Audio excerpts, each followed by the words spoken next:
આજે પંચમહાલ જિલ્લાના શહેરા તાલુકાના બામરોલી ખાતે જનનાયક બિરસા મુંડાજીની 150મી જન્મ જયંતિના ભાગરૂપે પ્રવીણભાઈ પારઘી અને હીરાભાઈ નાયકની આગેવાનીમાં અહીંયા તમામ વર્ગના લોકો ઉપસ્થિત થયા છે અને આજના કાર્યક્રમમાં તમામ લોકોએ બિરસા મુંડાજીના જીવન વિશેની ચર્ચા કરી છે. સાથે સાથે અમે જે આદિવાસીઓ માટે સંવિધાનિક પ્રાવધાન છે 244ની પેટા કલમ 13 ક અંતર્ગત જે અનુસૂચિ 5 લાગુ છે, 1996ના પૈસા એક લાગુ છે, ત્યારે સરકારે એની ચુસ્ત અમલવારી કરવી જોઈએ એ અમારી માગણી છે. સાથે સાથે જે પણ લોકો વિસ્થાપિત થયા છે, એ ચાહે કડાણા ડેમના હોય, નર્મદા ડેમના હોય, કરજણ ડેમના હોય કે ઉકાઈ ડેમના હોય, એમની માટેની યોગ્ય વ્યવસ્થાઓ કરવી જોઈએ. એમને યોગ્ય વળતર હજુ ઘણા લોકોને નથી મળ્યા પણ મળવા જોઈએ એવો અમારી માગણી છે. જે આદિવાસીના ખોટા જાતિના પ્રમાણપત્ર જે બિન આદિવાસી લોકોને આપવામાં આવ્યા છે અને અમે અનેક વાર એની તપાસની માંગ કરીએ છીએ, ત્યારે હજુ પણ સરકાર એમાં રસ દાખવતી નથી.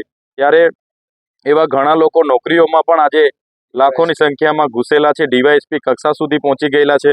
ત્યારે એવા લોકોની પણ તાત્કાલિક ધોરણે તપાસ કરવામાં આવે અને બોગસ આદિવાસીઓને આપવામાં આવેલા ખોટા સર્ટીઓ રદ કરવામાં આવે એવી અમારી આજની મિટિંગમાં બધા સાથે ચર્ચાઓ થઈ છે.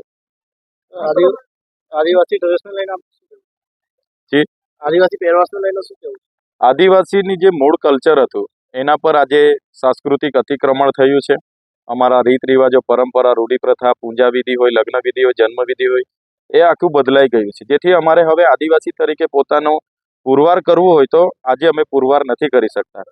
તો આદિવાસી સમાજ આવનારા દિવસોમાં જાગે અને જે પણ ઔદ્યોગિકરણ, વૈશ્વિકરણ અને ધર્માંતરણ જેવી પ્રવૃત્તિઓ થાય છે અને એમાં અમારો આદિવાસી બહોળો હોવાના નાતે ભોળવાઈ જાય છે, જેનાથી બચે એ પણ આજે અમે બધા આગેવાનોએ આ મંચ પરથી જણાવેલ છે.